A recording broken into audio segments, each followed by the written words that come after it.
TDP అధినేత చంద్రబాబు నాయుడు మహానాడులో ప్రసంగిస్తూ హైదరాబాదును నేనే అభివృద్ధి చేశానని చెప్పిన విషయం తెలిసిందే. ఈ వ్యాఖ్యలపై బీఆర్ఎస్ నాయకులు మండిపడుతున్నారు. మాజీ మంత్రి బీఆర్ఎస్ ఎమ్మెల్యే జగదీష్ రెడ్డి తీవ్రస్థాయిలో మండిపడ్డారు. చంద్రబాబు నాయుడు మాటలు హాస్యాస్పదంగా, మోసపూరితంగా ఉంటాయని జగదీష్ రెడ్డి ధ్వజమెత్తారు. పదే పదే హైదరాబాదును తానే అభివృద్ధి చేశానని చంద్రబాబు అబద్ధాలు చెబుతున్నారని ఆరోపించారు. చంద్రబాబువి చెత్త మాటలు, కొట్టిపారేద్దామనుకుంటే 100 సార్లు అవే చెబితే ప్రజలు నిజమని నమ్ముతారని ఆయన ఎద్దేవా చేశారు. ఇది ప్రజలను తప్పుదోవ పట్టించే ప్రయత్నమని జగదీష్ రెడ్డి అన్నారు. జగదీష్ రెడ్డి తన విమర్శకులకు గణాంకాలను చూపించి చంద్రబాబు పాలనపై ప్రశ్నలు సంధించారు. 2004లో చంద్రబాబు దిగిపోయే నాటికి సమైక్య ఆంధ్రప్రదేశ్ తలసరి ఆదాయం 25,900 రూపాయలు మాత్రమే అని ఆయన గుర్తు చేశారు.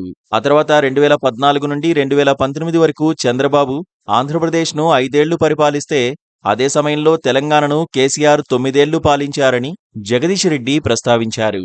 అప్పుడు మొత్తం భారతదేశంలో ఏ రాష్ట్రంలో రాని అభివృద్ధి ఒక్క తెలంగాణ రాష్ట్రంలో వచ్చిందని జగదీష్ రెడ్డి తెలంగాణ అభివృద్ధిని ప్రశంసించారు. అయితే చంద్రబాబు 5 ఏళ్లు ఏపీలో పనిచేసినా అక్కడ తలసరి ఆదాయం తెలంగాణ మాదిరిగా పెరగలేదని ఆయన విమర్శించారు. సమైక్య ఆంధ్రప్రదేశ్ నుండి తెలంగాణ విడిపోయిన నాడు 1,12,000 రూపాయల తలసరి ఆదాయం ఉంటే, నేడు తెలంగాణ తలసరి ఆదాయం 3,60,000 రూపాయలకు చేరుకుందని జగదీష్ రెడ్డి గణాంకాలతో వివరించారు. కానీ ఇప్పటికీ ఆంధ్రప్రదేశ్ తలసరి ఆదాయం 2,50,000 రూపాయలు మాత్రమేనని ఆయన పేర్కొన్నారు.